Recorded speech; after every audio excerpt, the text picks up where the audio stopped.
السلام علیکم ورحمۃ اللہ وبرکاتہ۔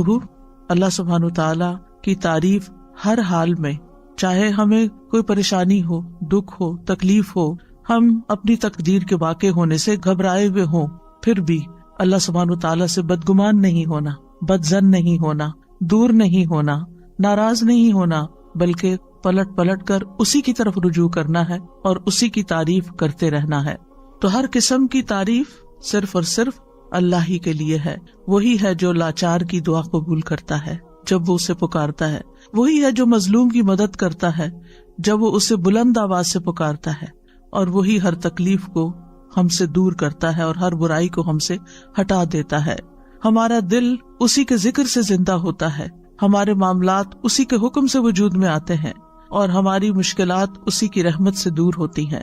ہمیں اسی کی دی ہوئی حفاظت سے حفاظت ملتی ہے، اور مشکلات اسی کے آسان کرنے سے آسان ہوتی ہیں۔ ہمیں اطاعت اور عبادت اور دعا کی توفیق بھی اسی کی رحمت سے ملتی ہے، وہی دیتا ہے۔ اس لیے پلٹ پلٹ کر ہمیں اسی کی طرف رجوع کرنا چاہیے، اسی کی طرف لوٹنا چاہیے۔ ہماری زندگی میں بہت سے واقعات ایسے ہوتے ہیں کہ جو ہمیں ناگوار ہوتے ہیں، لیکن وہ ہماری تقدیر کا حصہ ہوتے ہیں۔ ہمیں سمجھ نہیں آ رہا ہوتا کہ ہمارے ساتھ ایسا کیوں ہو رہا ہے، وہ کیا وجہ ہے کہ یہ حادثہ میری زندگی میں ہو گیا ہے، یہ مشکل میرے ہاں پیش آ گئی ہے۔ یہ اللہ کی دی ہوئی تقدیر میں سے ہے۔ ہمیں جو بھی تکلیف آتی ہے، چاہے انڈیویجولی، چاہے خاندان کی سطح پر، اور چاہے اجتماعی طور پر پوری دنیا میں، چاہے وہ ذاتی طور پر کوئی بیماری ہو یا وہ پھر پینڈیمک ہو، ہر تکلیف صرف اللہ کے اذن سے ہی آتی ہے اور وہ تقدیر کا حصہ ہوتی ہے۔ اللہ سبحانہ تعالیٰ کا ارشاد ہے، ان سے کہیے ہمیں اگر کوئی مصیبت آئے گی تو وہی آئے گی جو اللہ نے ہمارے مقدر کر رکھی ہے، وہی ہمارا سرپرست ہے، اور مومنوں کو اللہ ہی پر توکل کرنا چاہیے۔ یہ ہمارے عقیدہ تقدیر کا ایک حصہ ہے کہ کوئی بھی چیز ہماری زندگی میں نہیں ہوتی مگر یہ کہ وہ اللہ ہی کا فیصلہ ہوتا ہے، تقدیر ہی کا ایک حصہ ہوتا ہے۔ قُلْ لَن يُصِيبَنَا إِلَّا مَا كَتَبَ اللَّهُ لَنَا، کوئی مصیبت آ ہی نہیں سکتی مگر وہ جو اللہ نے پہلے سے لکھ رکھی ہے۔ کہاں؟ لوح محفوظ میں۔ یعنی جو مصیبت آتی ہے، اور پھر صرف مصیبت ہی تھوڑی آتی ہے، بہت سی خیر اور بھلائی بھی پہنچتی ہے۔ تو قُلْ لَن يُصِيبَنَا میں صرف مصائب نہیں ہے، اس میں نعمتیں بھی ہیں۔ جو نعمتیں اور راحتیں آتی ہیں ہماری زندگی میں، وہ سب تقدیر الہی کا حصہ ہیں۔ جب انسان کو یہ معلوم ہوتا ہے کہ اللہ کی طرف سے جو تقدیر میں لکھا ہے وہ ہر صورت میں پورا ہونا ہے، تو انسان کے لیے مصیبت برداشت کرنا آسان ہو جاتا ہے۔ یہ چیز اس کے حوصلے میں اضافہ کر دیتی ہے کہ اللہ سبحانہ تعالیٰ اپنے بندوں پر ظلم کرنے والا نہیں۔ ہوا مولانا، وہ تو ہمارا مولا ہے، ہمارا مالک ہے، ہمارا محافظ ہے، ہمارا مددگار ہے، اور پھر اس کے مولا ہونے کا تقاضا یہ ہے کہ وہ ہمارے دینی اور دنیاوی تمام معاملات میں ہماری سرپرستی کرے، اور ہمارے لیے اس کے بندے ہونے میں کیا لازم ہے کہ ہم اس کی قضاء و قدر پر راضی رہیں۔ جو فیصلے وہ ہمارے بارے میں کرے ہم اس پر اعتماد کریں کہ وہ ظلم کرنے والا نہیں ہے۔ اس نے جو بھی فیصلہ کیا، جو نعمت دی یا جو تکلیف اس کی طرف سے آئی، یہ سب اسی کا فیصلہ ہے، ہمارے اختیار میں یہ نہیں ہے، یہ اللہ سبحانہ تعالیٰ کی مرضی سے آئی ہے، اور ہمارا اس پر یقین ہے کہ وہ اپنے بندوں پر کوئی ظلم نہیں کرتا۔ اللہ سبحانہ تعالیٰ کے ہر فیصلے میں انسان کے لیے بھلائی ہے، یعنی وہ خیر کا فیصلہ ہو یا زندگی میں آپ کے کوئی تکلیف آ گئی ہو، اس میں خیر ہی خیر ہے۔ بندہ مومن کا تقیہ کلام کیا ہوتا ہے؟ اس میں بھی خیر ہوگی۔ کچھ بھی ہوتا ہے تو کیا کہتا ہے؟ اس میں بھی خیر ہوگی، الحمدللہ اس میں بھی خیر ہوگی، اس کا بھی نتیجہ اچھا ہی ہوگا، اس سے بھی مجھے فائدہ ہی پہنچے گا، کیونکہ اللہ تعالیٰ نے کیا خبر دی ہے؟ قُلْ لَن يُصِيبَنَا إِلَّا مَا كَتَبَ اللَّهُ لَنَا هُوَ مَوْلَانَا، وہ ہمارا سرپرست ہے، وہ ہمارے لیے جو بھی فیصلہ کرتا ہے اس میں مومنوں کے لیے بھلائی ہی بھلائی ہوتی ہے، اور چونکہ وہ ہمارا مولا ہے تو اس لیے ہمیں اس سے اچھی ہی امید ہے۔ اور وَلَا مَوْلَىٰ لَهُمْ، جیسے نبی صلی اللہ علیہ وسلم نے احد کے موقع پر فرمایا تھا کہ اللہ مولانا ولا مولا لہم، اللہ ہمارا مولا ہے اور ان کا کوئی مولا نہیں، یعنی جو اس پر ایمان نہیں رکھتے اور جو اس کی تقدیر پر ایمان نہیں رکھتے، پھر ان کا کوئی مولا نہیں، ان کا کوئی سرپرست نہیں۔ اہل ایمان کو اللہ سبحانہ تعالیٰ اپنی پناہ میں لے لیتا ہے، اس لیے مومنوں کو کیا کرنا چاہیے؟ وَعَلَى اللَّهِ فَلْيَتَوَكَّلِ الْمُؤْمِنُونَ، مومنوں کو تو اللہ پر ہی توکل کرنا چاہیے، بھروسہ کرنا چاہیے۔ توکل کا معنی ہوتا ہے خیر کے حصول اور شر کے دور ہونے کے لیے اللہ تعالیٰ کو اپنا سہارا سمجھنا، اور جو اللہ تعالیٰ پر بھروسہ کرتا ہے وہ کبھی نامراد نہیں ہوتا، اور جو غیروں پر بھروسہ کرتا ہے تو وہ بے یار و مددگار رہتا ہے، کیونکہ وہ اس کی سرپرستی نہیں کر سکتے، اور اس طرح انسان اپنی امیدوں کے حصول میں بھی ناکام ہوتا ہے۔ تو توکل کیا ہوتا ہے؟ توکل یہ ہوتا ہے کہ انسان اپنی بے بسی کا اظہار کر دے، میرے بس میں کچھ نہیں، میرے پاس کچھ نہیں، اور ہر چیز کا مالک اللہ ہے، اور ہر کام اس کے اذن سے ہوتا ہے، وہی کرے گا، اور جو کرے گا وہ خیری کے فیصلے کرے گا۔ تو دنیا اور آخرت کے فوائد اور نقصانات، کیونکہ توکل کو سمجھنا بڑا ضروری، دنیا اور آخرت کے فوائد اور نقصانات کے معاملے میں دل کا اللہ کی ذات ہی پر اعتماد کرنا، دل کا اعتماد، اور یہ ایمان رکھنا کہ اللہ کے سوا کوئی عطا نہیں کر سکتا، اور نہ کوئی روک سکتا ہے، نہ نقصان پہنچا سکتا ہے، نہ نفع دے سکتا ہے۔ اللہم لا مانع لما اعطیت ولا معطی لما منعت ولا ينفع ذا الجد منک الجد، یعنی کوئی بھی فائدہ ہے یا کوئی بھی نقصان ہے، اپنی زندگی میں آنے والے فوائد اور نقصانات دونوں کی طرف نظر کیجئے۔ اس معاملے میں کوئی بھی نقصان ہوا، کوئی بھی تکلیف آئی، کوئی بیماری آئی، کوئی مشکل آئی، کوئی بری خبر سنی، کوئی بھی چیز، یہ اللہ کا فیصلہ ہے، اور پھر دل کا اس بات پر اعتماد ہے، ایمان ہے، یقین ہے کہ اللہ اچھا ہی کرے گا۔ اگر بظاہر نظر آنے والی کسی تکلیف کے ذریعے انجام میرا وہ اچھا کرنا چاہتا ہے تو بھی میں اس کی رضا پہ راضی، اور اگر نفع پہنچا کر وہ مجھے کوئی فائدہ دینا چاہتا ہے تو بھی میں اسی کے شکر گزار ہوں۔ یعنی اپنا ہر معاملہ اللہ تعالیٰ کے سپرد کر دینا، اور اس بات کا یقین رکھنا کہ اگر اس نے میرے لیے خیر لکھی ہے تو کوئی روک ہی نہیں سکتا، اور اگر اس کی طرف سے میرے لیے کوئی آزمائش یا تکلیف راستے میں ہے تو پھر کوئی اور میری مدد کر ہی نہیں سکتا۔ تو جو شخص اللہ پر بھروسہ کرتا ہے، اللہ تعالیٰ اس کے ارادوں کے لیے کافی ہو جاتا ہے۔ یعنی ہم زندگی میں مختلف کاموں کے لیے ارادے کرتے ہیں، نیت کرتے ہیں، ہم سوچتے ہیں کہ ہم کوئی سفر کریں گے، یا ہم کوئی کاروبار کریں گے، یا ہم کوئی ڈگری کریں گے، تو ان تمام ارادوں میں انسان کو طرح طرح کے خوف بھی لاحق ہوتے ہیں، خدشات ہوتے ہیں اس کے دل میں۔ تو پھر جب انسان اپنی سی کوشش کر لیتا ہے، پڑھائی کے لیے محنت کر لیتا ہے، جاب کے لیے محنت کر لیتا ہے، یا ٹریولنگ کے لیے اپنے سارے بندوبست کر لیتا ہے، تو اس کے بعد اس کے دل کو ایک اطمینان ہو جانا چاہیے کہ اب میں نے اپنی طرف سے محنت کر لی ہے، اب اس کے بعد معاملہ میرا اللہ کے سپرد ہے، ہوگا یہ سب کچھ اسی وقت جب اللہ چاہے گا، اور جو وہ چاہے گا وہی میرے حق میں خیر کا فیصلہ ہوگا۔ تو جو اللہ پر بھروسہ کرتا ہے تو اللہ تعالیٰ اس کو شر سے بچا لیتا ہے، اور مصیبتوں سے نجات دیتا ہے، اور لوگوں کے شر سے بھی محفوظ رکھتا ہے۔ تو ہم سب جانتے ہیں کہ ہمارا اللہ سبحانہ و تعالیٰ پر، اس کے رسول پر، اس کے فرشتوں پر، کتابوں پر ایمان کے علاوہ تقدیر پر بھی ایمان ہے، کہ ہماری زندگی میں جو کچھ ہو رہا ہے یہ اللہ کے اذن سے ہو رہا ہے، یہ اللہ کے فیصلے ہیں جو ہم پر نافذ ہوئے میں۔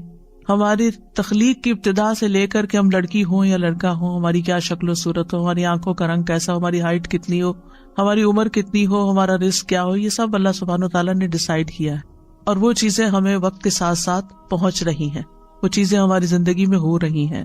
اس پر ایمان رکھنا کہ ان چیزوں کا اصل مالک اللہ ہے، یہ ہمارے لیے بہت ضروری ہے۔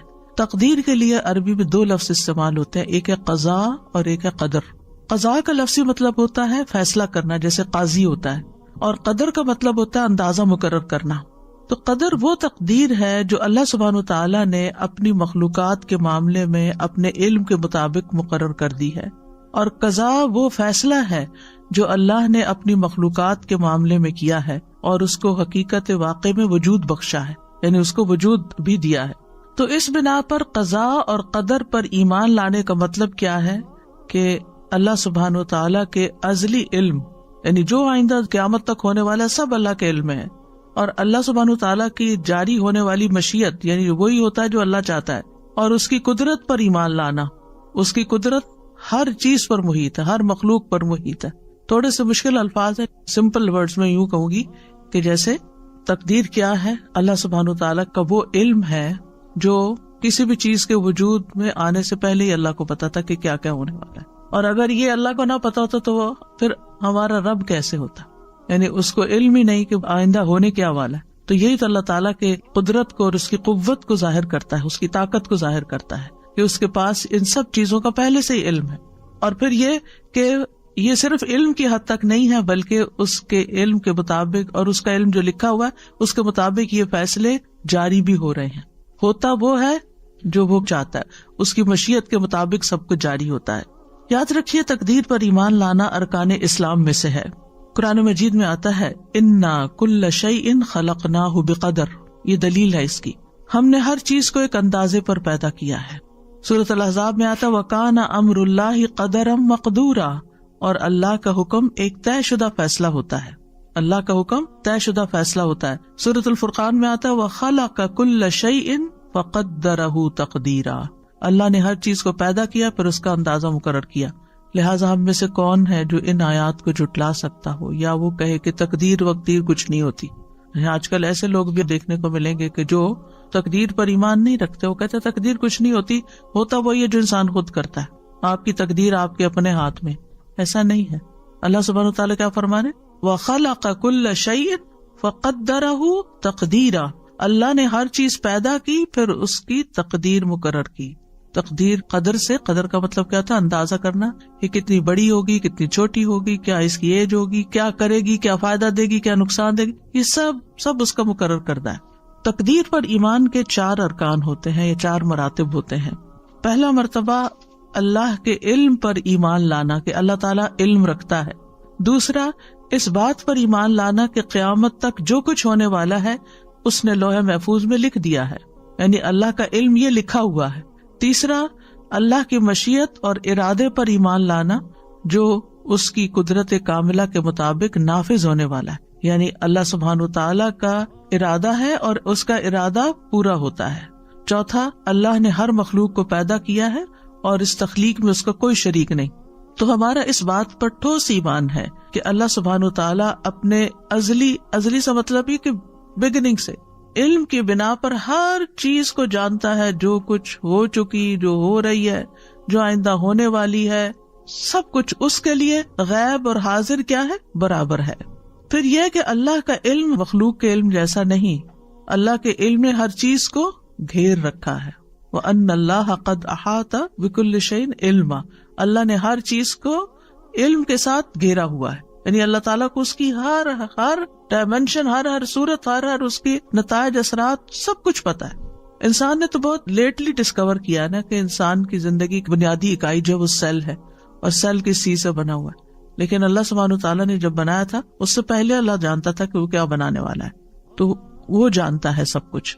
پھر یہ ہے کہ ان ساری چیزوں کی باریکیوں کو بھی جانتا ہے، یعنی ایک سیل جو ہے وہ کب بگڑتا ہے، کیوں بگڑتا ہے، اور پھر کس طرح اس کی اصلاح ہو سکتی ہے، اور انسان کیوں بیمار ہوتا ہے.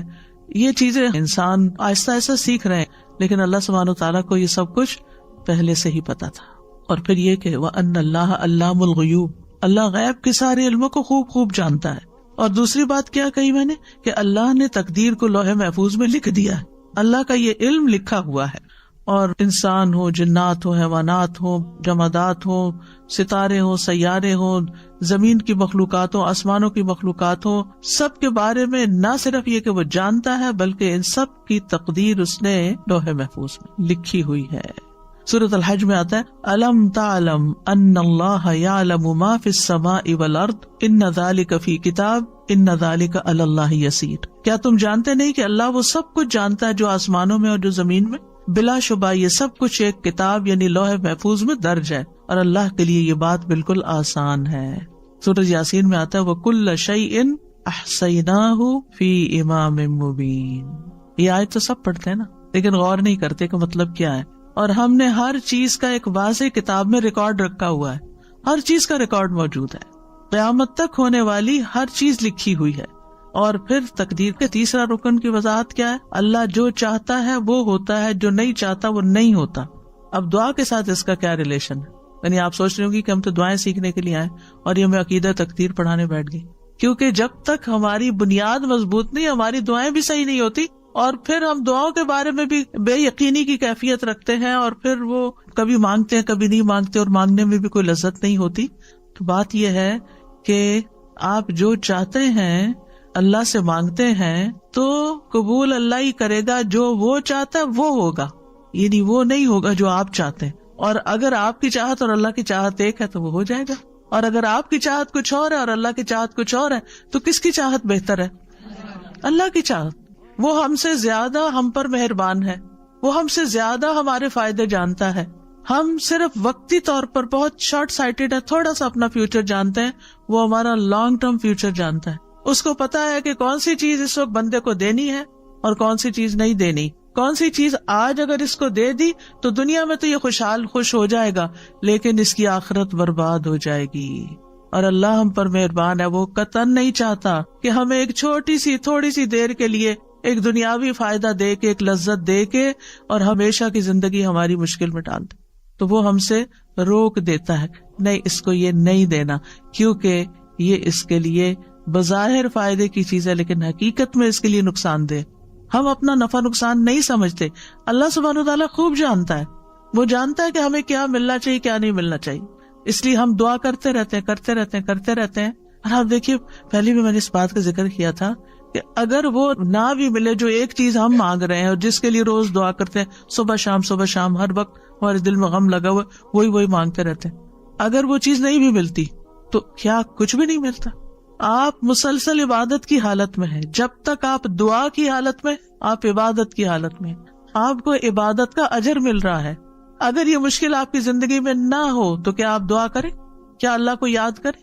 کیا آپ کا اتنا اجر اکٹھا ہو؟ کیا آپ اتنی دیر عبادت کی حالت میں رہیں؟ تو اس میں بھی اللہ تعالیٰ کی مصلحت ہے کہ وہ کچھ دعاؤں کی قبولیت کو مؤخر کر دیتا ہے کہ یہ بندہ اور زیادہ دعائیں کرے. بعض لوگوں کی مناجات، بعض لوگوں کا رونا اللہ کے آگے، بعض لوگوں کا فریادیں کرنا اللہ کے آگے اللہ تعالیٰ کو بہت پسند آتا ہے، اور وہ چاہتا ہے کہ یہ بندہ کچھ دیر اور اسی حال میں رہے، ایسی ہی دعائیں کرے. کیونکہ جب ہر چیز ملی بھی ہوتی ہے نا تو بس ایک روٹین کی نماز ہوتی ہے، روٹین کی دعائیں ہوتی ہیں جس میں کوئی دل نہیں لگا ہوتا ہمارا. لیکن جب کسی مشکل میں ہوتے ہیں تو پھر ہم گڑ گڑا کے مانگتے ہیں، پھر رو کے مانگتے ہیں، پھر چپ کے مانگتے ہیں، پھر تنہائی میں مانگتے ہیں، پھر سب کے بیچ میں اجتماعی دعا کرتے ہیں، پھر کسی سے ریکویسٹ کرتے ہیں کہ آپ ہمارے لیے دعا کریں. اور آپ دیکھیے بندہ مومن جب پریشانی کی حالت میں ہوتا ہے تو گناہ جھڑنا شروع ہو جاتے ہیں. ایک اور فائدہ ہو رہا ہے، یعنی آپ ڈیٹاکس ہو رہے ہیں، آپ صاف ہوتے جا رہے ہیں.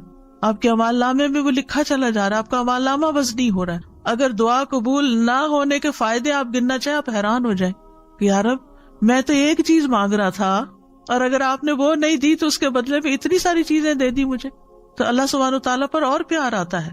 تو بہرحال یہ یاد رکھیے، ہم چاہے ساری دنیا کی مدد حاصل کر لیں لیکن ہونا وہ ہے جو اللہ چاہتا ہے. یہ ہے تقدیر، اور یہ ہے تقدیر کے ساتھ ہمارا رشتہ دعا کا، کہ اس لیے ہمیں پلٹنا اسی کی طرف ہے. اور یہ آپ کو معلوم ہے نا کہ دعا تقدیر کو بدل دیتی ہے. تو ہونا وہ نا جو اللہ چاہتا ہے. تو پھر آپ اللہ کے آگے گڑ گڑائیں. اگر اللہ تعالیٰ نے کچھ لکھا ہوا بھی ہے تو قلم اسی کے حکم سے چلتا ہے. یمحو اللہ ما یشاء ویثبت. اللہ جس چیز کو چاہتا ہے مٹا دیتا ہے، جو چیز چاہتا ہے اس کو ثابت رکھتا ہے. ہر چیز اس کے اختیار میں، لہٰذا اس سے مانگتے چلے جائیں. یعنی یہ بات ہمارے دلوں میں راسخ ہو جانی چاہیے. ہونا وہ ہے جو اللہ نے کرنا ہے، کوئی نہ میری بگاڑ سکتا ہے نہ میری بنا سکتا ہے. اور یہی عقیدہ توحید ہے. کوئی میرا کچھ نہیں بگاڑ سکتا، کوئی مجھے کچھ فائدہ نہیں دے سکتا جب تک اللہ نہیں چاہے گا. تو اس کا مطلب یہ ہے کہ آپ نے اپنی ہر چیز کو کس کے ساتھ کنیکٹ کر دیا؟ اللہ کی طرح. یہی تو عبادت ہے، یہی عبادت ہے. یعنی ہم عبادت صرف چند ریچولز کو لیتے ہیں، جبکہ اللہ تعالیٰ کے ساتھ دل کا ایسا تعلق ہونا، ایسا یقین ہونا، ایسا ایمان ہونا، یہ سراسر عبادت ہی کے حصے ہیں. پھر آپ دیکھیے کہ قرآن مجید میں اللہ تعالیٰ فرماتے ہیں وَرَبُّكَ يَخْلُقُ مَا يَشَاءُ وَيَخْتَارُ. اور آپ کا رب جو چاہتا ہے پیدا کرتا ہے اور جسے چاہتا ہے منتخب کرتا ہے. هُوَ الَّذِي يُصَوِّرُكُمْ فِي الْأَرْحَامِ كَيْفَ يَشَاءُ. وہی تو ہے جو رحموں میں تمہاری صورت بناتا ہے جس طرح وہ چاہتا ہے. ہم چاہتے ہیں ہمارا بچہ ایسی شکل کا ہو، ایسی آنکھوں والا، ایسے رنگ کا ہو، نہیں، وہ جو چاہتا ہے وہ پیدا کرے گا، وہ آپ کے اختیار میں نہیں. اور پھر وما تشاءون الا ان یشاء اللہ رب العالمین. اور تم چاہ نہیں سکتے مگر وہی جو کچھ اللہ رب العالمین چاہتا ہو. نبی صلی اللہ علیہ وسلم نے فرمایا تم میں سے کوئی یوں نہ کہے اے اللہ اگر تو چاہے تو مجھے معاف فرما، اے اللہ اگر تو چاہے تو مجھ پہ رحم فرما، بلکہ یقین سے دعا کرے، کیونکہ اللہ جو چاہے کرتا ہے، اسے کوئی مجبور کرنے والا نہیں۔ تو ہمیں کوئی سجیسٹ کرنے کی ضرورت نہیں کہ آپ جو چاہتے ہیں کریں، وہ تو آلریڈی جو چاہتا ہے کرے گا۔ ہمیں کیا کرنا چاہیے؟ یقین سے مانگنا چاہیے کہ اے اللہ آپ تو سب کچھ کر سکتے ہیں، آپ میری یہ مشکل آسان کر دیں یا یہ چیز مجھے عطا کر دیں۔ اور پھر آپ دیکھیے چوتھی بات یہ کہ اللہ تعالیٰ آسمان و زمین کی ہر چیز کا خالق ہے اور ہمارے افعال کا خالق بھی ہے، یعنی مطلب یہ ہے کہ ہر چیز کو اللہ نے پیدا کیا ہے جس میں بندے اور ان کے اعمال بھی شامل ہیں، یہ بھی کریٹڈ ہیں۔ اور یہ کہ اللہ سبحانہ و تعالیٰ اس کے باوجود ہم سے کیا چاہتا ہے کہ ہم اس کی اطاعت کے کام کریں اور اس کی نافرمانیوں سے بچیں۔ اور جب کوئی شخص اطاعت کے کام کرتا ہے تو نیکی کرتا ہے تو اللہ تعالیٰ نیک بندوں سے محبت کرتا ہے، اور جو اس کی اطاعت نہیں کرتے پھر ان سے محبت نہیں کرتا۔ اللہ سبحانہ تعالیٰ نے نیک کام بھی پیدا کیے ہیں اور غیر صالح اعمال بھی اللہ ہی نے پیدا کیے ہیں۔ اب ہم کیا چوز کرتے ہیں؟ ہمارا سارا امتحان ہماری چوائس کا ہے۔ اصل میں کریشن اللہ کی ہے، چوائس ہماری ہے کہ اس میں سے ہم کیا پسند کرتے ہیں۔ ہم اپنے لیے نیکی کے کام پسند کرتے ہیں یا ہم اپنے لیے کچھ اور پسند کرتے ہیں۔ تو اللہ خالق کل شیء وہو علی کل شیء وکیل، اللہ ہی ہر چیز کا پیدا کرنے والا ہے اور وہی ہر چیز کا نگہبان ہے۔ واللہ خلقکم وما تعملون، اللہ نے تمہیں بھی پیدا کیا اور ان چیزوں کو بھی جو تم بناتے ہو یا جو تم عمل کرتے ہو۔ تو یاد رکھیے جو ہوتا ہے وہ اللہ کے اذن سے ہوتا ہے، جو ہمیں فائدہ ملتا ہے وہ اللہ کی طرف سے آتا ہے۔ جب ہم اس بات کا یقین رکھیں گے تو اس کا فائدہ کیا ہوگا؟ یعنی مثلاً اللہ نے آپ کو اولاد کی نعمت دی تو اس پر آپ کس کے شکر گزار ہوں گے؟ اللہ تعالیٰ کے شکر گزار ہوں گے۔ یہ شکر کیا کرے گا؟ نعمتوں میں اضافہ کرے گا، اللہ کی رضا کا سبب بنے گا۔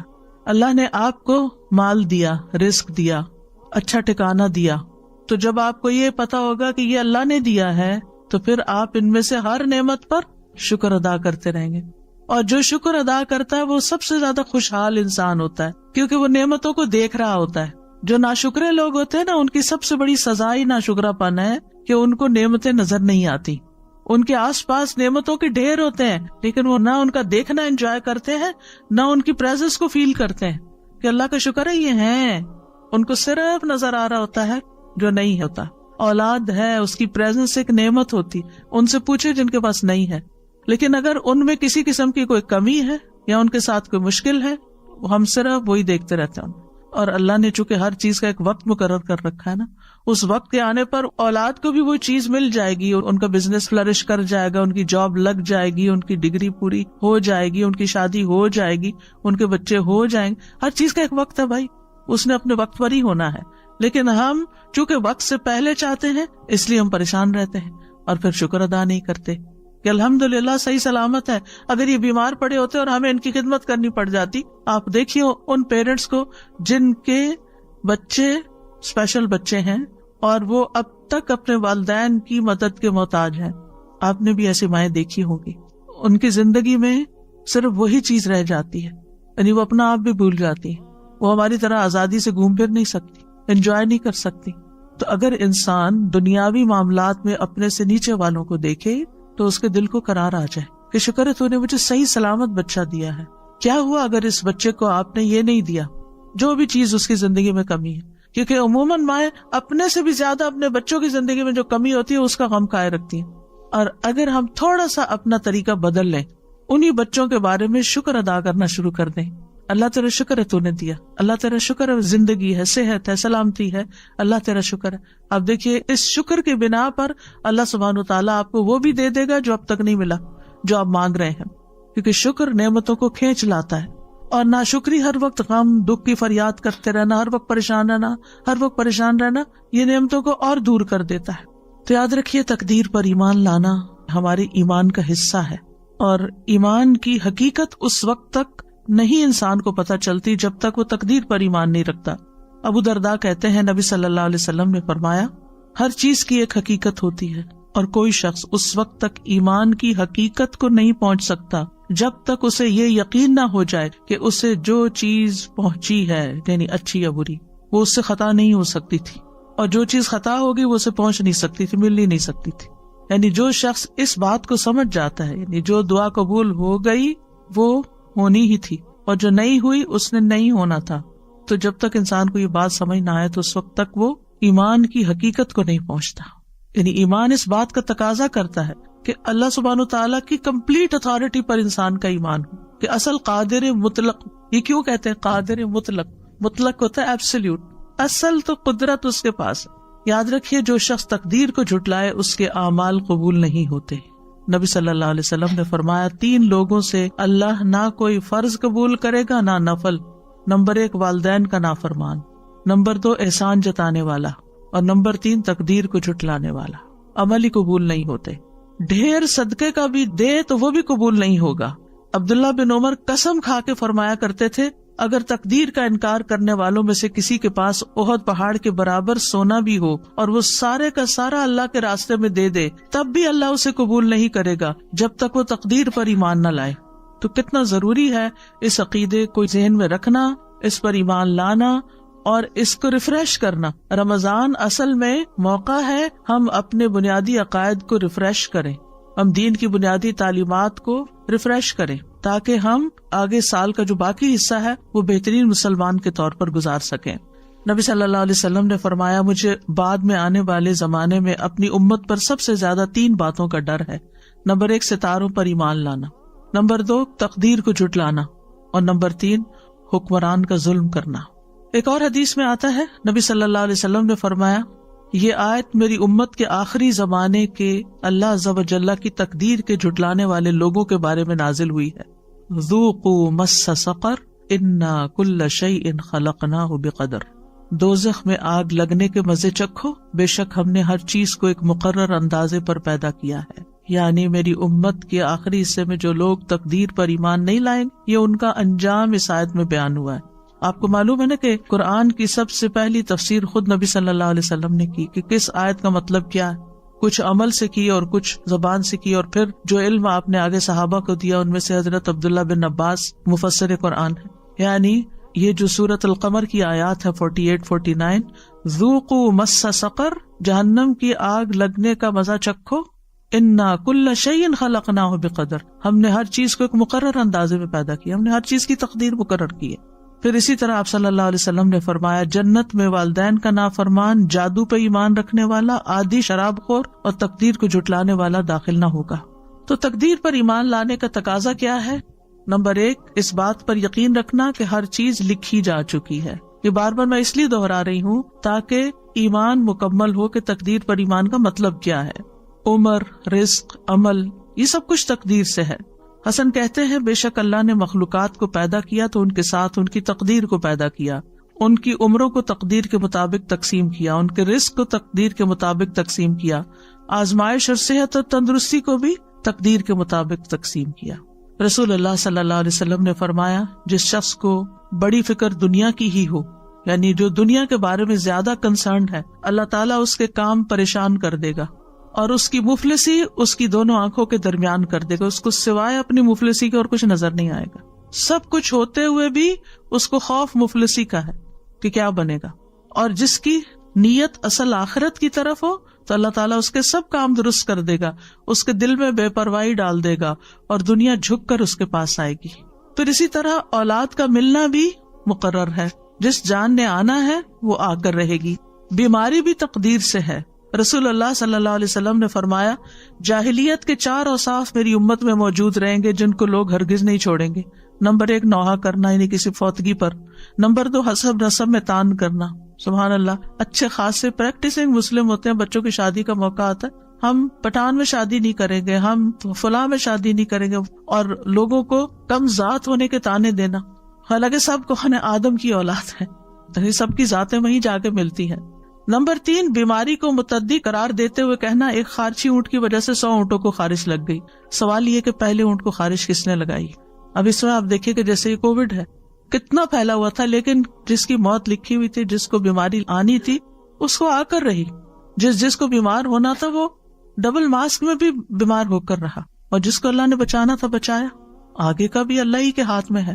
تو اس لیے یہ سوچنا کہ صرف اس کی وجہ سے نہیں، یہ اللہ کا فیصلہ تھا. نمبر 4 ستارے. یہ کہنا کہ فلاں ستارے کی وجہ سے بارش ہوئی، یہ دور جاہلیت کے اوصاف میں سے ہے. پھر اسی طرح دوسری بات یہ کہ اس بات پر یقین رکھنا کہ جو تقدیر میں لکھا ہے وہی واقع ہوگا.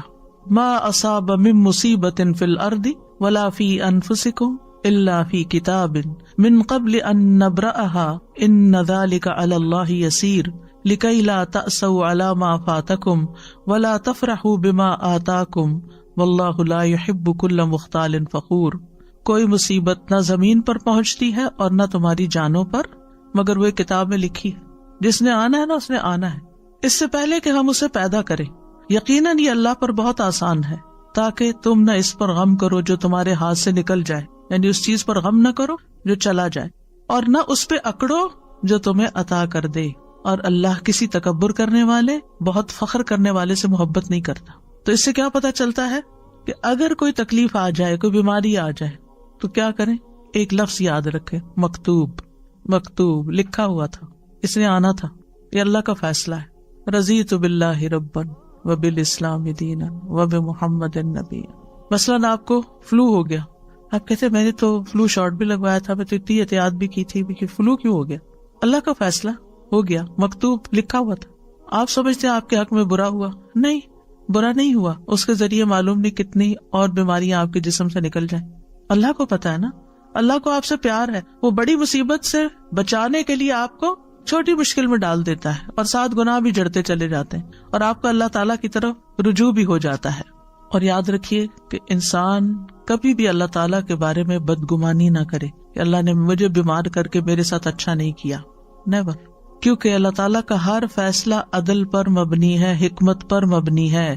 یہ بھی ہم نے یاد رکھنا. تکلیف آئے تو کیا سوچنا ہے؟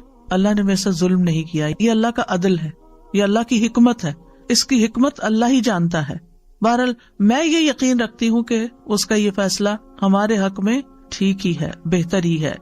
ابن دلمی کہتے ہیں میں ابی ابن کعب کے پاس حاضر ہوا اور ان سے کہا میرے دل میں تقدیر سے متعلق کچھ شکوک و شبہات پیدا ہو گئے ہیں، آپ اس بارے میں مجھے بتائیں، شاید اللہ تعالیٰ میرے دل سے ان شبہات کو نکال دے.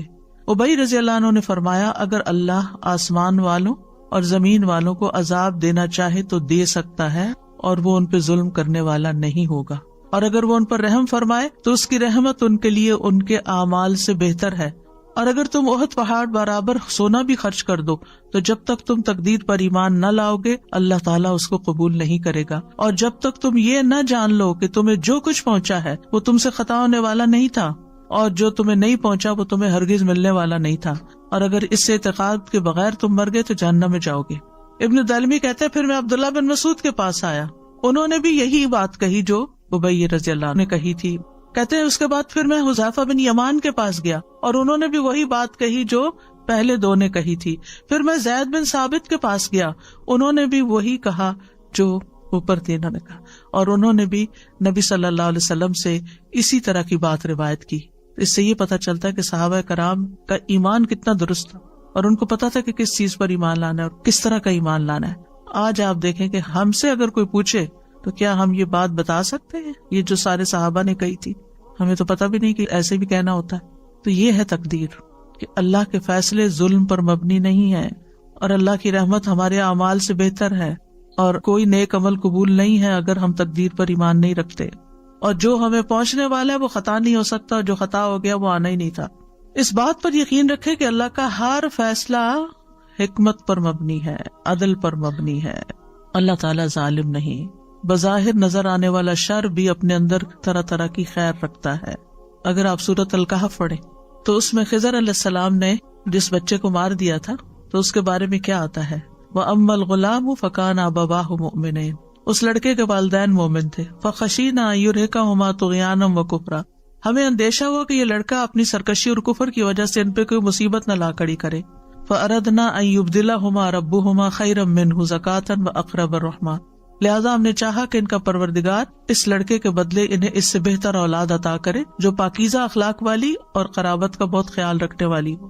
تو روایات میں آتا ہے کہ اللہ تعالیٰ نے اس کے بدلے ان کو بیٹی عطا کی تھی. اب کسی کا بیٹا فوت ہو جائے اور بیٹی پیدا ہو جائے تو بظاہر وہ کیا سمجھے گا کہ میرے ساتھ تو بڑی زیادتی ہو گئی. لیکن یہاں پر بیٹی کا پیدا ہونا یعنی سرکش بیٹے کے بدلے میں اللہ نے ان کو نیک بیٹی عطا کی، جو پاکیزہ اخلاق والی اور قرابت کا بہت خیال رکھنے والی. اور یہ تو ہم نے دیکھا ہے نا کہ جس طرح بیٹیاں ماں باپ کا خیال رکھنے والی ہوتی ہیں اور کیئر کرنے والی ہوتی ہیں عمومی طور پر، اللہ ماشاءاللہ عمومی طور پر بیٹے ایسے نہیں ہوتے. پھر مریم کو بیٹا دینے کی بجائے اللہ نے بیٹی سے نوازا جن سے عیسیٰ علیہ السلام پیدا ہوئے. کتنی بڑی سعادت تھی ان کی.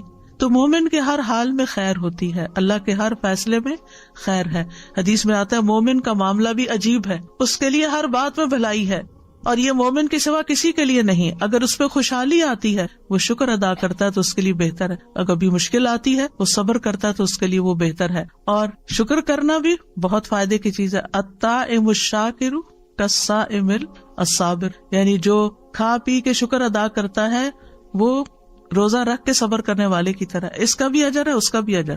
تو جس حال میں اللہ رکھے اس کے مطابق اگر آپ ریئیکٹ کرتے ہیں تو آپ کے لیے اجر ہی اجر ہے. پھر آپ دیکھیے کہ ایک ہم عادت سیکھنے کے ہر چیز میں خیر دیکھیں اور خیر کے پہلو پر نظر رکھیں. نبی صلی اللہ علیہ وسلم نے فرمایا ابن آدم 2 چیزوں کو ناپسند کرتا ہے، 2 چیزیں اس کو اچھی نہیں لگتی. نمبر 1 موت کو، حالانکہ مومن کے لیے موت فتنوں سے بہتر ہے. نمبر 2 مال کی قلت کو، مال کم ہو گیا ہے، حالانکہ مال کی قلت حساب کتاب میں کمی کا باعث ہے. اگر مال کم ہے تو حساب بھی کم ہے، مال زیادہ تو حساب بھی زیادہ. زندگی میں کوئی حادثہ پیش آ جائے تو یہی کہا کریں لا تحسبوہ شرا لکم بل ہوا خیر لکم، تم اسے اپنے لیے برا مت سمجھو بلکہ یہ تمہارے لیے بہتر ہے. نہیں تمہیں پتا کہاں کہاں اس کی وجہ سے بہتری بھی ہو گئی. سفیان کہتے ہیں انسان جو ناپسند کرتا ہے وہ اس کے لیے بہتر ہوتا ہے اس سے جس کو وہ پسند کرتا ہے، کیونکہ ناپسندیدہ چیز اسے دعا پر ابھارتی ہے اور جسے وہ پسند کرتا ہے وہ اسے آگ لگاتا ہے. یعنی دنیا کی عیش و عشرت چاہتا ہے اور وہ اس کے لیے بعض اوقات اللہ سے دوری کا باعث بن جاتی ہے. بہت دفعہ ایسا بھی ہوتا ہے کہ جب کسی تکلیف کا انجام سامنے آتا ہے لیٹر آن تو وہ ہمیں خوش کر دیتا ہے، اس وقت اللہ کے فیصلوں کی حکمت سمجھ آتی ہے. ابن عمر کہا کرتے تھے انسان اللہ سے بھلائی طلب کرتا ہے تو اللہ اس کے لیے کسی چیز کو منتخب کر لیتا ہے، یعنی اس کے لیے کسی تکلیف کو منتخب کر لیتا. مطلب یہ تھا پھر وہ اپنے رب سے ناراض ہو جاتا ہے اور اپنے انجام کا انتظار نہیں کرتا.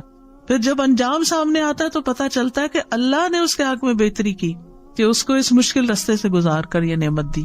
اللہ ہماری مصلحتوں کو ہم سے زیادہ بہتر جانتا ہے، اس لیے اللہ کے فیصلوں پر اعتماد ہونا چاہیے.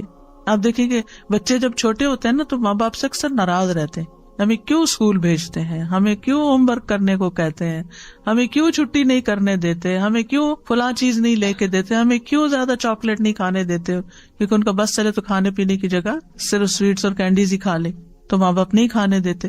یعنی جتنی بھی چیزیں ہیں آپ دیکھیں کہ بچے آپ سے خوش نہیں ہوں گے، وہ آپ کو اپنا دشمن سمجھیں گے کہ شاید ہم ستیلے ہیں یا انہوں نے کہیں سے اڈاپٹ کیا ہوا ہمیں، جو اتنی سختی ہم پر کرتے ہیں. لیکن جب بڑے ہوتے ہیں تو پھر تھینک فل ہوتے ہیں، آپ کا شکریہ کہ آپ نے ہم پر سختی کی، ہمیں پڑھایا لکھایا اور ہمیں یہاں تک پہنچایا. بندہ بھی جب تکلیف کی حالت میں ہوتا ہے تو برے برے خیال سوچتا ہے بس بس، اور پھر جب اس کا انجام دیکھتا ہے تو اس وقت شکر گزار ہوتا ہے کہ اللہ تیرا شکر ہے کہ تو نے فلاں سے بھی بچا لیا، فلاں چیز سے بھی بچا لیا، فلاں اور میرے لیے تو نے یہ رکھ دیا. ابن تیمیہ کہتے ہیں مصائب عام لوگوں کے حق میں رحمت اور نعمت ہیں سوائے اس وقت کے کہ اگر ان مصیبتوں کی وجہ سے مصیبت والا شخص اس بڑی نافرمانی اور مصیبت میں مبتلا ہو جائے جو اس سے پہلے تھی تو یہ مصیبت اس لحاظ سے اس کے لیے شر بن جائے گی. لیکن اگر وہ اس کی وجہ سے اور نیکی کی طرف آ جاتا ہے تو پھر کیا ہوتا ہے، وہ مصیبت اس کے لیے خیر کا باعث بن گئی. چوتھی چیز کیا ہوئی، تقدیر کے فیصلوں پہ اللہ سے راضی رہنا ہے اور ناراض نہیں ہونا، اللہ کو الزام نہیں دینا، اللہ کی تقسیم پہ راضی رہنا ہے. نبی صلی اللہ علیہ وسلم نے فرمایا اللہ کی تقسیم پر راضی رہو، تم لوگوں میں سب سے بڑے غنی بن جاؤ گے. ہر حال میں اللہ کا شکر ادا کرنا ہے، خوشی ملے تو الحمدللہ، تکلیف آئے تو الحمدللہ ہی علی کل حال. حسن کہا کرتے تھے تم اللہ سے راضی ہو جاؤ اللہ تم سے راضی ہو جائے گا. ہم چاہتے ہیں نا اللہ ہم سے راضی ہو جائے تو پھر اللہ تعالیٰ کی تقدیر پہ راضی ہو جایا کرو اور اللہ کا جو حق ہے اسے اپنی طرف سے ادا کرو.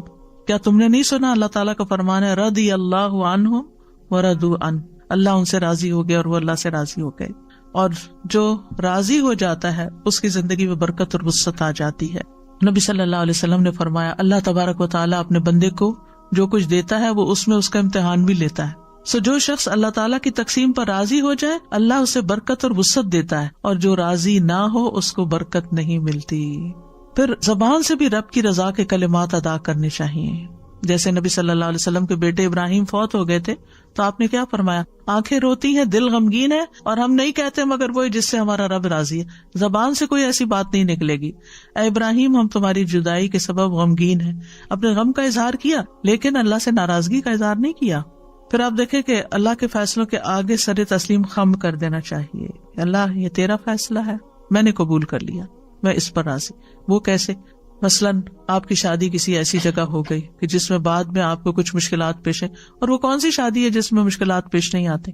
یعنی ایڈجسٹمنٹ کا جو بھی پیریڈ ہوتا ہے، اور زندگی بھر کچھ نہ کچھ ایڈجسٹمنٹ ہوتی رہتی. آپ دیکھیں جس طرح ہماری اپنی باڈی ہوتی ہے نا، بچپن میں ایک اور طرح کے ٹرامے سے گزرتی ہے. جب ہم بڑے ہو رہے ہوتے ہیں اس میں آپ دیکھیے کہ وہ باڈی میں جو چینجز آ رہے ہوتے ہیں. جب مثلا ایک خاتون ہونے کی حیثیت سے جب پیریڈ شروع ہونے کا وقت ہوتا ہے تو جسم کی جو چینجز ہوتی ہیں اس کی وجہ سے ایک تھکاوٹ اور ایک بیماری کی کیفیت. پھر آپ دیکھیں کہ جوانی کی اپنی کچھ اور مطالبات ہوتے ہیں، اس کی ضروریات ہوتی ہیں. پھر اس کے بعد یہ ہے کہ جو انسان کو مینوپاز ہوتا ہے، بڑھاپا آتا ہے، ایڈجسٹمنٹ ہوتی رہتی ہے نا سارا وقت. کس طرح کھڑے ہونا، کس طرح بیٹھنا، کس طرح چلنا ہے، کیا کھانا ہے کیا نہیں کرنا. یعنی تھرو آؤٹ یور لائف آپ ایڈجسٹمنٹ کر رہے ہوتے ہیں اپنے ساتھ، کھانے پینے کے معاملے میں، ایکسرسائز کے، سونے جاگنے، کام، ہر چیز کے، آرام کے، نیند کے، ہر جگہ. بالکل اسی طرح جو ہماری ازواجی زندگی ہوتی ہے اس میں بھی وقت کے ساتھ ساتھ شادی سے پہلے کے جذبات کچھ اور ہوتے ہیں، پھر شادی ہو جاتی ہے تو ابتدائی دنوں کے جذبات کچھ اور ہوتے ہیں، پھر 2 مہینے کے بعد کچھ اور ہوتے ہیں، پھر 6 مہینے کے بعد کچھ اور ہوتے ہیں، سال گزر جاتا ہے تو کچھ اور ہوتے ہیں، اور پھر جب بچہ پیدا ہو جاتا ہے کچھ اور ہوتے ہیں. پھر بچے جب جوان ہوتے ہیں، کچھ ماں باپ بڑے اچھی زندگی گزارے ہوتے ہیں، جب بچے جوان ہوتے ہیں ان کے فیصلے کرنے میں آپس میں جھگڑ پڑتے ہیں. پھر اس کے بعد ان کے جب بچے پیدا ہوتے ہیں ان کے غم لگا کے بیٹھ جاتے ہیں. تو کہیں نہ کہیں کچھ نہ کچھ ہماری زندگیوں میں یہ چل رہا ہوتا ہے. تو یہ ہماری زندگی کا ایک حصہ ہے. تو یہ اللہ کے فیصلے ہوتے ہیں، ان کے آگے جھک جانا چاہیے، ان کو قبول کر لینا چاہیے. ہمیں نہیں پتا کہ جس چیز کا ہم خوف کرتے ہیں، جس سے ہم ڈرتے ہیں، اسی میں ہمارے لیے کتنی خیر اور بھلائی اللہ نے لکھ دی ہو. یعنی ہمارے توہمات ہوتے ہیں نا کہ کہیں ایسا نہ ہو جائے، کہیں ایسا نہ ہو جائے، پتہ نہیں کیا ہو جائے گا. تو ہر معاملے میں نا، مثلا بچے جب اسکول ہی جا رہے ہوتے ہیں نا تو اس وقت بھی اس اسکول میں داخل کراتے نا زیادہ اچھا تھا، اس پروگرام میں بھیجتے تو زیادہ اچھا تھا، میرا خیال ہے ہم نے غلطی کی اس کو ڈاکٹر بنا کے، میرا خیال ہے ہم نے غلطی کی یہاں شادی کر کے. یعنی ساری زندگی انسان فیصلے بھی کر لیتا ہے اور پھر ریگریٹس بھی ساتھ ساتھ چل رہی ہوتی ہیں. تو یہ پارٹ آف لائف ہے، لیکن اس میں ہونا وہی ہے جو اللہ نے لکھا ہے. تو اب کیا ہے، جب اللہ نے لکھ دیا ہے نا اور وہ چیز نافذ ہو رہی ہے تو پھر کہیں رضیت باللہ ربا وبالاسلام دینا وبمحمد نبیا. اور اسی معاملے میں پھر ہمیں اللہ پر توکل کرنا پڑتا ہے. توکل انسان کے اندر اعتماد لے آتا ہے، انسان کے اندر اطمینان پیدا کر دیتا ہے. اور کیوں نہ توکل کرے، ہوا مولانا، وہ ہمارا مولا ہے نا، اس نے کام سنوارنے. میرے ہاتھ میں تھوڑی اپنی تقدیر، میرے ہاتھ میں تھوڑے اپنے فیصلے، اس نے کرنے اور اس کا ہر فیصلہ خیر پر مبنی ہے. اور بندہ جیسا گمان کرتا ہے نا اللہ کے بارے میں، اللہ تعالیٰ بھی اس کے ساتھ ویسے ہی معاملہ کرتا ہے. ایک شخص بیمار ہوا، نبی صلی اللہ علیہ وسلم نے اس کو فرمایا لا بأس طہور انشاءاللہ، کوئی بات نہیں، یہ پاک صاف کرنے کا ذریعہ ہے. تو اس نے کہا آپ یہ کہتے ہیں یہ گناہوں کو دھونے والا ہے؟ ہرگز نہیں، یہ تو ایک نہایت شدید قسم کا بخار ہے جو ایک بوڑھے پہ جوش مار رہا ہے، جو اسے قبر کی زیارت کرائے بغیر نہیں چھوڑے گا. برے برے الفاظ اس نے استعمال کیے. آپ نے فرمایا تو اچھا پھر یوں ہی ہوگا. یعنی آپ اللہ سے اچھا گمان کریں، اللہ آپ کے لیے اچھا کرے گا. جو چیز آپ کو پنچ کر رہی ہے نا، جو چیز آپ کو پریشان کر رہی ہے، اس کو کہے یا رب، ایسے اپنے ذہن میں نا اس چیز کو ایک فزیکل فارم دیا کرے، اور پھر اس کو لپیٹ کے کہا کرے اللہ یہ آپ کے حوالے، آپ نے اس کی ٹیک کیئر کرنی ہے، میں نہیں کر سکتی، میرے دل کا یہ خوف دور کر دے، تو اس کی حفاظت کرنے والا، تو اس کی زیادہ کیئر کرنے والا ہے، تو نے اس کو پیدا کیا ہے. جیسے بچے ہیں، موسیٰ نے کیا کیا تھا، یعنی کتنی بڑی مثال ہے. اور کہاں جا کے پلے تھے، اور پھر وہاں کیا مشکل پیش آ گئی، اور پھر کہاں پہنچ گئے، پھر اللہ نے کیا کیا نہیں عطا کیا، کیسا بڑا مقام. پہلے 5 اولو العزم رسول میں سے ہیں.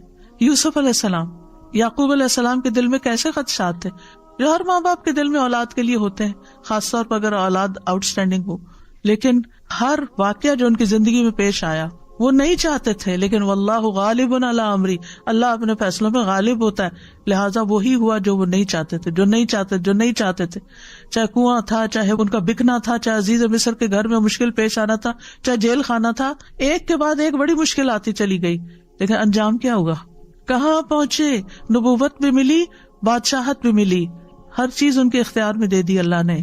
ہمیں نہیں پتا جن چیزوں سے ہم ڈرتے ہیں اور ہم چاہتے ہیں نہ ہو، لیکن واللہ غالب علی امری، وہی ہوتا ہے جو اللہ چاہتا ہے، اور جب وہ ہو جاتا ہے لقد خلقنا الانسان فی کبد، انسان مشکلات میں پیدا کیا. زندگی پھولوں کی سیج نہیں کہ صرف آرام اور راحتیں ہی ملیں گی، مشکلات آئیں گی لیکن اس میں سے خیر بھی نکلے گی. اور مومن کے درجے بعض اوقات اس تکلیف سے زیادہ بڑھتے ہیں بنسبت اس نعمت کے جو اس کے پاس ہوتی ہے. اس لیے مصیبت پہنچنے پر اجر کی ہمیشہ امید رکھیں. نبی صلی اللہ علیہ وسلم نے فرمایا مسلمان پر کوئی مصیبت، بیماری، رنج و غم یا تکلیف ایسی نہیں آتی یہاں تک کہ کانٹا بھی چبھتا ہے تو اللہ اس کے بدلے اس کے گناہ دور کر دیتا ہے. پھر پانچویں چیز یہ ہے کہ تقدیر کے فیصلوں میں کسی کو الزام نہ دیں کہ تم اس کا سبب ہو.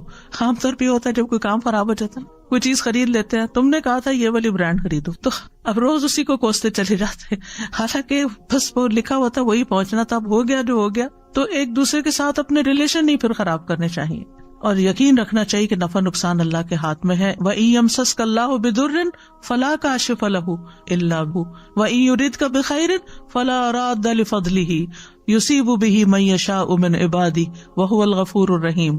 اگر اللہ تمہیں کوئی تکلیف پہنچائے تو اس کے سوا کوئی دور کرنے والا بھی نہیں، اور اگر وہ تمہارے ساتھ بھلائی کا ارادہ کر لے تو کوئی اس کے فضل کو ہٹانے والا بھی نہیں. وہ اپنے بندوں میں سے جس کو چاہے پہنچا دیتا ہے، یعنی خیر اور فضل، وہی بے حد بخشنے والا، نہایت رحم فرمانے والا ہے. غیر اللہ جو ہے وہ کسی نفع نقصان کے مالک نہیں، چاہے وہ انسان ہو چاہے کوئی اور ہو. اور یہ یاد رکھیے کوئی تکلیف بھی آتی ہے تو اللہ کے اذن سے آتی ہے. ما اصاب من مصیبت الا باذن اللہ ومن یؤمن باللہ یہد قلبہ واللہ بکل شیء علیم. جو مصیبت آتی ہے اللہ کے اذن سے آتی ہے، اور جو اللہ پر اعتماد کرتا ہے، ایمان لے آتا ہے، اللہ اس کے دل کو ہدایت بخش دیتا ہے، اس کا دل کھول دیتا ہے، اس کے دل کو رہنمائی مل جاتی ہے، اس کو خیر نظر آنے لگتی، اور اللہ ہر چیز کو جاننے والا ہے.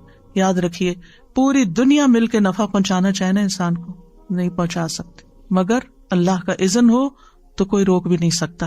اس لیے تکلیفوں کا اگر اندیشہ ہو تو مصائب سے بچنے کے لیے معاملہ اللہ کے حوالے کر دیں.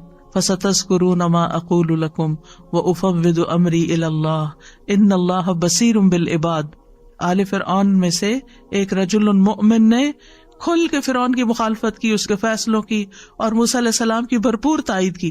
اب اس کے بعد ہونا کیا تھا کہ وہ کوئی اٹھاتا اسے اور قتل کر دیتا. فَوَقَاهُ اللَّهُ سَيِّئَاتِ مَا مَكَرُوا. ان کی چالوں سے اللہ نے اس مرد مومن کو بچا لیا. کیوں؟ کیونکہ اس نے کہا تھا اُفَوِّضُ أَمْرِي إِلَى اللَّهِ. تو اپنے بارے میں بھی، اپنی اولاد کے بارے میں بھی، یا اللہ میں نے آپ کے سپرد کی، آپ ان کی حفاظت کر، جیسے موسیٰ اور یوسف علیہ السلام کی تھی، جیسے آل فرعون کے اس رجل مؤمن کی تھی. مال کی طرف سے ڈر ہے، اولاد کی طرف سے، صحت کی طرف سے، کہیں یہ بیماری، کچھ لوگوں کو یہ ہر وقت وہم لگا کہیں مجھے کینسر نہ ہو جائے، کہیں مجھے فلانا نہ ہو جائے. جو ہونا ہے ہو جائے گا، لیکن آپ اپنے آپ کو بھی اللہ کے سپرد کیا کریں. جو چیز اللہ کے حوالے کر دی جاتی ہے نا، اللہ سبحانہ وتعالیٰ اس کو درست کر دیتا ہے. اور پھر یہ ہے کہ اگر کوئی کام ایسا ہو گیا ہے جو پسند نہیں آیا تو اس کے بارے میں منفی جملے ادا نہ کریں، کیونکہ مصیبت کے وقت عام طور پر ہم بہت نیگیٹو ہو جاتے ہیں اور نیگیٹو باتیں کر کے سارے ماحول کو خراب کر دیتے ہیں. یہ نہیں ہونا چاہیے.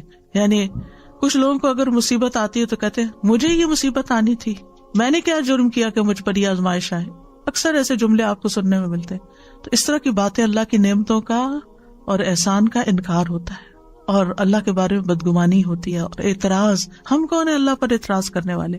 لہٰذا صحابہ جو تھے وہ ایسے جملوں کو سخت ناپسند کرتے تھے. ابن مسعود کہتے ہیں تم میں سے ایک شخص آگ کے انگارے کو مضبوط پکڑ لے یہاں تک کہ وہ بجھ جائے، یہ اس سے بہتر ہے کہ وہ اللہ کی تقدیر کے بارے میں کہے کہ کاش ایسا نہ ہوتا. یہ نہیں کہنا چاہیے کاش ایسا نہ ہوتا، جبکہ مشکل میں کیا بولنا چاہیے؟ قدر اللہ وما شاء فعل. اللہ کی تقدیر، جو اللہ نے چاہا کیا، اللہ کی تقدیر تھی. مکتوب. اور ایسے الفاظ نہ بولے جائیں جو اللہ کو ناراض کر دیں، یا یہ کہے کہ کاش میں یہاں نہ جاتا تو یہ حادثہ نہ ہوتا. ساتویں چیز یہ کہ تقدیر کو عذر نہیں بنانا چاہیے. ٹھیک ہے، مثلا اگر کوئی شخص پہاڑ پہ چڑھ کے اپنے آپ کو نیچے گرائے اور چوٹے کھائے تو کہے میری تقدیر میں تھا تو اس لیے میں نے ایسا کیا. نہیں، ہمیں احتیاط اور کوشش اور بچاؤ کرتے رہنا چاہیے. اور اگر ہم کوئی نیک کام نہیں کر سکے تو تقدیر کو ذمہ دار نہیں ٹھہرانا چاہیے. اللہ ہی کو منظور نہیں تھا کہ میں حج کرنے جاتی، اللہ ہی کو منظور نہیں تھی، یہ جملہ نکال دیں اپنی زندگی، اللہ کو منظور نہیں تھا. ٹھیک ہے، لیکن یہ کہ آپ اس طرح کے نیگیٹو وے میں نہ کہیں. تو آپ کیا کہیں؟ انشاءاللہ اللہ چاہے گا تو پھر لے جائے گا. ہم کوشش کرتے رہیں. اور 8ویں بات یہ کہ تقدیر پر ڈسکشن نہیں کرنی چاہیے، اس پہ گفتگو کی ممانعت ہے۔ نبی صلی اللہ علیہ وسلم نے فرمایا جب میرے صحابہ کا تذکرہ ہونے لگے تو خاموش ہو رہنا، یعنی ان کی غلطیوں اور ان کی کوتاہیوں پر کوئی بات نہیں کرنا۔ جب ستاروں کا ذکر ہونے لگے تو خاموش رہنا، علم نجوم پر ڈسکشن نہیں کرنا۔ جب تقدیر کے مسئلے کا ذکر ہونے لگے تو خاموش رہنا، کیونکہ یہ اللہ کا راز ہے۔ تقدیر کیا ہے؟ اللہ کا راز ہے، ہمیں نہیں بتایا اس نے کہ وہ کوئی کام کیوں کر رہا ہے، اور ضرورت بھی نہیں اس کو ہمیں بتانے کی، لہٰذا اس پر اپنی طرف سے کوئی فیصلے نہیں کرنے چاہیے اور بحث مباحثے نہیں کرنے چاہیے۔ ایک دفعہ صحابہ کچھ ایسا ہی کر رہے تھے، تقدیر پر بحث کر رہے تھے، تو رسول اللہ صلی اللہ علیہ وسلم نے دیکھا تو غصے میں آ گئے، حتیٰ کہ آپ کا چہرہ مبارک سرخ ہو گیا، گویا آپ کے چہرے پر انار کے دانوں کا رس نچوڑ دیا گیا ہو۔ پھر اسی طرح یہ ہے کہ جب کوئی ایمان لاتا ہے تو پھر اللہ سبحانہ وتعالیٰ کے حکم کی تعمیل کرتا ہے، یہ چیز انسان کو شرک اور کفر سے بچا دیتی ہے۔ پھر شرعی احکام پر اعتراض سے انسان بچ جاتا ہے، تقدیر پر ایمان سے انسان کا ارادہ اور یقین توکل پختہ ہوتا ہے، دل مطمئن ہو جاتا ہے۔ یاد رکھیے کہ دل کو اطمینان اور چین حاصل نہیں ہو سکتا جب تک تقدیر پر ایمان نہ ہو، اور تقدیر پر راضی رہنے والے کی دنیا بھی جنت بن جاتی ہے کہ وہ تو وہ رہا ہے جو میرا رب چاہتا ہے، اور میرا رب جو چاہتا ہے وہ سب سے بہتر ہوتا ہے، اس لیے مجھے کوئی اعتراض نہیں۔ اب یہ ہے کہ ہمیں کچھ دعائیں بھی مانگنی چاہیے تاکہ اچھی تقدیر حاصل ہو اور بری تقدیر سے بچ جائیں، جس میں کوئی بھی چیز جو آپ کو بودر کرے کہ میری دعا قبول نہیں ہو رہی، یہ معاملہ بہت مشکل آ گیا ہے، تو کثرت کر دیں حسبی اللہ لا الہ الا ہوا علیہ توکلت وہو رب العرش العظیم، مجھے میرا اللہ کافی ہے، کیونکہ مشکل وقت میں نا سب ساتھ چھوڑ جاتے ہیں، پیارے سے پیارے رشتے بھی دور ہو جاتے ہیں، اپنے بھی غیر ہو جاتے ہیں، تو اس وقت اللہ کو پکارے، حسبی اللہ لا الہ الا ہوا علیہ توکلت، جو چیز مجھے پریشان کر رہی ہے، خوفزدہ کر رہی ہے، اس کے بارے میں نے اللہ پہ بھروسہ کیا، وہ سب اچھا کر دے گا، وہو رب العرش العظیم، اور وہ عرش عظیم کا رب ہے۔ پھر یہ دعا ربنا لا تؤاخذنا ان نسینا او اخطانا ربنا ولا تحمل علینا اصرا کما حملتہ علی الذین من قبلنا ربنا ولا تحملنا ما لا طاقت لنا به واعف عنا واغفر لنا وارحمنا انت مولانا انت مولانا انت مولانا فانصرنا علی القوم الکافرین۔ پھر لا حول ولا قوة الا باللہ، یہ تو جنت کے خزانوں میں سے ایک خزانہ ہے، اس کی تکرار کر دینی چاہیے، کثرت کر دینی چاہیے۔ اس کا مطلب کیا ہے کہ اللہ کی مدد کے بغیر نہ کوئی چیز پھر سکتی ہے، ٹل سکتی ہے، اور نہ ہی کچھ کرنے کی قوت ہمیں حاصل ہو سکتی، یا اللہ کی مدد کے بغیر نیکی کرنے کی طاقت نہیں ہوتی اور برائی سے باز رہنے کی ہمت نہیں ہوتی، سب کچھ اللہ ہی کے اختیار میں ہے۔ جب بندہ یہ کہتا ہے تو پھر بندہ دراصل اپنے آپ کو اللہ کے سپرد کر دیتا ہے، اللہ تعالیٰ اس کو اپنی سرپرستی میں لے لیتا ہے۔ نبی صلی اللہ علیہ وسلم نے فرمایا کیا میں تمہیں جنت کے خزانوں میں سے کسی خزانے کا نام بتاؤں؟ میں نے کہا کیوں نہیں؟ آپ نے فرمایا لا حول ولا قوة الا باللہ۔ ابو ہریرہ کہتے ہیں میں سمجھتا ہوں کہ آپ نے یہ بھی فرمایا کہ اس پر جب انسان لا حول ولا قوة الا باللہ کہتا ہے تو اللہ تعالیٰ فرماتا ہے میرے بندے نے سر تسلیم خم کر دیا اور خود کو میرے حوالے کر دیا، سپرد کر دیا۔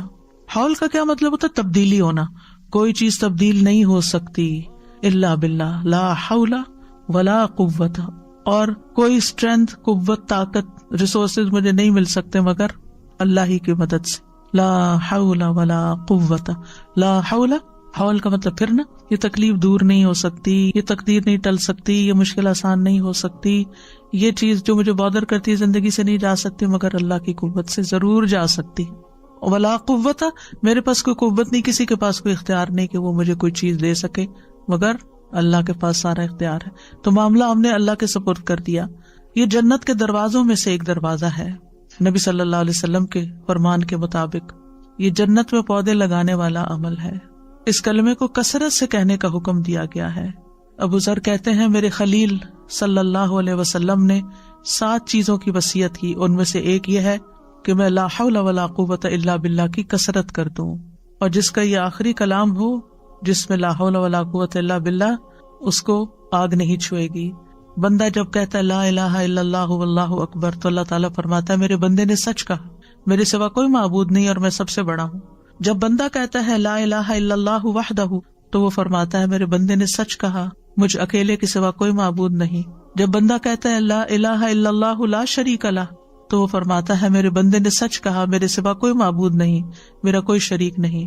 جب وہ کہتا ہے لا الہ الا اللہ لہ الملک و لہ الحمد، تو وہ فرماتا ہے میرے بندے نے سچ کہا، میرے سوا کوئی معبود نہیں، بادشاہی میرے لیے ہے، تعریف بھی میری ہی ہے۔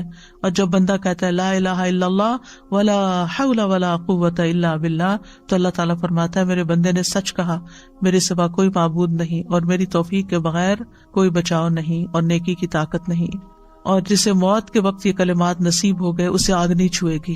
یہ کلمات کیا ہیں؟ لا الہ الا اللہ واللہ اکبر، لا الہ الا اللہ وحدہ، لا الہ الا اللہ لا شریک لہ، لا الہ الا اللہ لہ الملک و لہ الحمد، لا الہ الا اللہ ولا حول ولا قوت الا باللہ۔ ایک اور دعا بھی پڑھنی چاہیے بری تقدیر سے بچنے کے لیے، اللہم انی اعوذ بک من جہد البلاء ودرک الشقاء وسوء القضاء وشماتۃ الاعداء۔ اے اللہ بے شک میں تیری پناہ میں آتا ہوں سخت مصیبت، بدبختی لاحق ہونے سے، بری تقدیر اور دشمنوں کے خوش ہونے سے۔ سب سے پہلی چیز مصیبت کی سختی، جہد البلاء، یعنی ایسی مصیبت جس کے برداشت کرنے کی انسان میں طاقت نہ ہو، کہ اس مصیبت کی وجہ سے انسان کا ایمان چلا جائے یا زندگی چلی جائے۔ اللہ ایسی مصیبت نہ ڈالنا ہم پر۔ آزمائشیں دو طرح کی ہوتی ہیں، ایک جسمانی ہوتی ہے، ایک ذہنی ہوتی ہے۔ مثلاً بیماریاں ہیں، پیٹ درد ہو گیا، سینے میں درد ہو گیا، سر درد ہو گیا، یہ بھی آزمائش اور مصیبت ہے۔ کچھ ذہنی ہوتی ہے، قلبی ہوتی ہے، کہ جس کی بنا پر انسان کے دل کے اندر پریشانی اور ڈسٹربنس اور ایک ڈپریشن کی کیفیت ہوتی ہے۔ کبھی انسان کی ذات کے اوپر کوئی الزام تراشی ہو جاتی ہے، کبھی کوئی اس کے ساتھ بدسلوکی کرتا ہے۔ یہ ساری چیزیں جہد البلاء میں سے ہے، یعنی آزمائش کی ایسی مشقت جو برداشت نہیں ہو رہی، ہر وقت چمٹ گئی ہمیں۔ اللہ ایسی مصیبت سے بچانا کہ جو ہمارے نارمل حالات کو ہمارے لیے اب نارمل کر دے، اور جو ہم اچھے اچھے کام کر رہے تھے وہ ہم سے سارے چھٹ جائیں۔ یعنی آپ دیکھیں کہ جب انسان اللہ کی عبادت کرتا ہے کتنی راحت ملتی ہے، جب انسان اللہ کے دین کی خدمت کرتا ہے کتنی راحت ملتی، جب انسان کسی انسان کی خدمت کرتا ہے کتنی خوشی ہو جاتی۔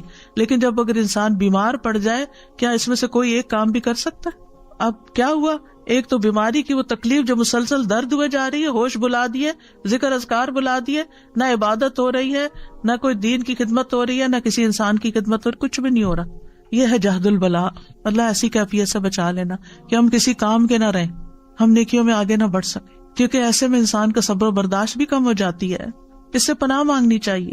پھر آپ دیکھیں کہ کچھ مصیبتیں ایسی ہوتی ہیں اس سے ایمان ڈاواں ڈول ہو جاتا ہے، اللہ تعالیٰ بچا کے رکھے۔ نیکی کے کام انسان کو اچھے نہیں لگتے، خیر اور بھلائی کے کاموں سے دور ہو جاتا ہے، وہ چیزیں انسان کو حق سے پھیر دیتی ہیں، خیر سے پھیر دیتی ہیں، منہ سے ایسے لفظ نکلنے لگتے ہیں، کیا فائدہ ہوا قرآن پڑھ کے پڑھا کے، نعوذ باللہ نعوذ باللہ، کیا فائدہ ہوا دین کی خدمت کر کے، کیا فائدہ ہوا یہ کر کے، سارے عمل برباد کیا، کرایا برباد۔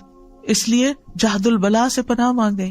دوسرا درک الشقاء، درک کا مطلب ہوتا پانا، کس چیز کو ملنا، کہیں پہنچ جانا، اور شقاء کہتے ہیں وہ چیز جو تباہی تک پہنچا دے، اور یہ سعادت کے برعکس ہوتا ہے۔ یعنی اے اللہ مجھے اس بات سے بچا کہ مجھے میری دنیا، میری جان، میرے اہل، میرے مال یا میری آخرت میں کوئی ایسی مشقت لاحق ہو کہ اس کے سبب سے جو میں گناہوں نافرمانیوں کے عمل کرنے لگوں۔ کیونکہ کچھ لوگ کیا کرتے ہیں، جب ان پہ کوئی تکلیف آتی ہے وہ جادوگروں کے پاس پہنچ جاتے ہیں، وہ نجومیوں کے پاس پہنچ جاتے ہیں، ان سے غیب کی خبریں معلوم کرنے لگتے ہیں، کیا کرایا ضائع ہو جاتا ہے۔ پھر ہے سوء القضاء، بری تقدیر سے، یعنی وہ چیز تقدیر کا فیصلہ نافذ ہو جو انسان کو دکھی یا غمگین کر دے، یا اس کو ناپسندیدہ تقدیر میں مبتلا کر دے، جس کے نتیجے میں اس کے دین، دنیا، نفس، اہل، مال، اولاد اور خاتمے کسی بھی چیز میں وہ چیز واقع ہو سکتی ہے۔ اور سوء القضاء میں ایک یہ چیز بھی آتی ہے کہ انسان کو غلط فیصلہ کر لے اپنے بارے میں یا کسی کے بارے میں، یا اللہ کا کوئی فیصلہ انسان کو دکھی کر دے، یہ بھی سوء القضاء ہے۔ یعنی اس کا دکھ اتنا ہو کہ اس سے وہ نکل نہ پائے، اور پھر انسان سوچے سمجھے بغیر کوئی فیصلہ کرے، بغیر عاقبت اور انجام کو دیکھے ہوئے، بس صرف جذبات میں آ کے کسی حالت اور کسی پریشانی و مصیبت میں پڑھ کے۔ مثلا بعض اوقات ہم کوئی نیکی کا کام کر رہے ہوتے، جیسے حضرت ابوبکر جو تھے وہ مستح کو ماہانہ وظیفہ دیتے تھے۔ جب مستح نے الزام لگایا حضرت عائشہ پر یا ان لگانے والوں کے ساتھ شامل ہو گئے تو حضرت ابوبکر نے کیا کہا، اب میں نہیں دوں گا اس کو کچھ، اس نے میرے احسان کا یہ بدلہ چکایا۔ کیا ہم میں سے ہر بندہ یہی نہیں کرتا کہ جس پر آپ احسان کر رہے تھے وہ آپ کے ساتھ کچھ کر دے تو آپ کہتے ہیں بس میری خیر بند؟ تو اللہ تعالیٰ نے کیا فرمایا، ان کو تو وحی کے ذریعے بتا دیا گیا تھا کہ نہیں، الا تحبون ان یغفر اللہ لکم، تم نہیں چاہتے اللہ تمہیں معاف کر دے، ہمیں کون بتائے گا؟ ہم قرآن پڑھیں گے تو ہمیں بھی پتہ چل جائے گا، لیکن اگر ہم قرآن پڑھنا ہی چھوڑ دیں گے تو ہمیں کہاں سے پتہ چلے گا یہ سب کچھ کہ ہم نے زندگی میں کیا کرنا ہے، ہمارے لیے گائیڈنس کیا ہے؟ تو پھر ایسی صورت میں یہ سوء القضاء ہے، برے فیصلے. اور قضاء فیصلے کو بھی کہتے ہیں، ڈیسیژن کو بھی، کہ مثلا آپ کورٹ میں اپنا کوئی معاملہ لے کے جاتے ہیں اور آپ کے خلاف کوئی فیصلہ ہو جاتا ہے، یہ بھی سوء القضاء ہے. یا لوگ آپ کے بارے میں بری طرح ججمنٹل ہو جاتے ہیں، یہ بھی سوء القضاء ہے کہ لوگ آپ کے بارے میں برا سوچنا شروع کر دیتے ہیں. تو اللہ سبحانہ وتعالی ہمیں سوء القضاء سے بچائے. وشماتۃ الاعداء، کسی مصیبت پہ دشمنوں کا خوش ہونا، یا اللہ اس چیز سے بھی ہمیں محفوظ رکھنا. اور پھر ایک اور دعا، اللہم انی اعوذ بک من زوال نعمتک وتحول عافیتک وفجاءۃ نقمتک وجمیع سخطک. اے اللہ بے شک میں تیری پناہ لیتا ہوں اس بات سے کہ تیری دی ہوئی کوئی نعمت مجھ سے چھن جائے، تیری دی ہوئی عافیت پلٹ جائے، کوئی ناگہانی عذاب آئے، اور تیری تمام ناراضگیوں سے تیری پناہ لیتا ہوں کہ تو کبھی مجھ سے ناراض ہو. اور وَأَسْأَلُكَ الرِّضَا بَعْدَ الْقَضَاءِ، أَسْأَلُكَ الرِّضَا بَعْدَ الْقَضَاءِ، یا اللہ تقدیر نافذ ہونے کے بعد مجھے راضی کر دینا، یعنی میں اس پہ ناراض نہ ہوں. تو اللہ کے فیصلوں پر راضی ہونا جو ہے یہ بھی دل کے سکون اور اطمینان کا ذریعہ ہے. یحییٰ بن معاذ سے کہا گیا، بندہ اللہ کی تقدیر پر راضی رہنے کے مقام پر کیسے پہنچ سکتا ہے؟ تو انہوں نے کہا، جب وہ اپنے نفس کو 4 چیزوں پہ قائم کر لیتا ہے جن کے ساتھ وہ اپنے رب کے ساتھ معاملہ کرتا ہے. نمبر 1، وہ کہتا ہے اللہ اگر تو مجھے عطا کرے گا میں قبول کروں گا. دوسرا، وہ کہتا ہے اگر تو مجھے محروم رکھے گا میں راضی رہوں گا. تیسرے، اگر تو مجھے چھوڑ دے گا تو میں تیری عبادت کروں گا. چوتھے، اگر تو مجھے بلا لے گا یعنی موت میری آئے گی تو میں تیری پکار پہ لبیک کہوں گا. تو صرف مومن ہی اللہ کے فیصلوں پہ راضی ہوتا ہے. لہٰذا صبح و شام 3 دفعہ پڑھے، رضیت باللہ ربا وبالاسلام دینا وبمحمد النبی. جو شخص دل سے یہ کہتا ہے اس کے لیے جنت واجب ہو جاتی ہے. اور پھر وتر کی نماز میں وبارک لی فیما اعطیت وقنی شر ما قضیت فانک تقضی ولا یقضی علیک، اور میرے لیے اس چیز میں برکت دے دے جو تو نے مجھے عطا کی ہے، مجھے اس چیز کی برائی سے بچا جو تو نے مقدر کر دی ہے. تو فیصلہ کرتا ہے اور تیرے خلاف کوئی فیصلہ نہیں کر سکتا. لہذا انسان اللہ سبحانہ وتعالیٰ سے دعائیں کرتا رہے اور اللہ کی رضا پہ راضی رہے. تو اصل میں تقدیر کیا ہے؟ اللہ کے فیصلے ہیں. ہمارے پارٹ پہ کیا ہے؟ ہم ان پہ راضی رہیں اور اس کی عبادت نہ چھوڑیں اور اس کا در نہ چھوڑیں، اس سے دعا نہ چھوڑیں، اصرار اور تکرار کے ساتھ دعا کرتے رہیں.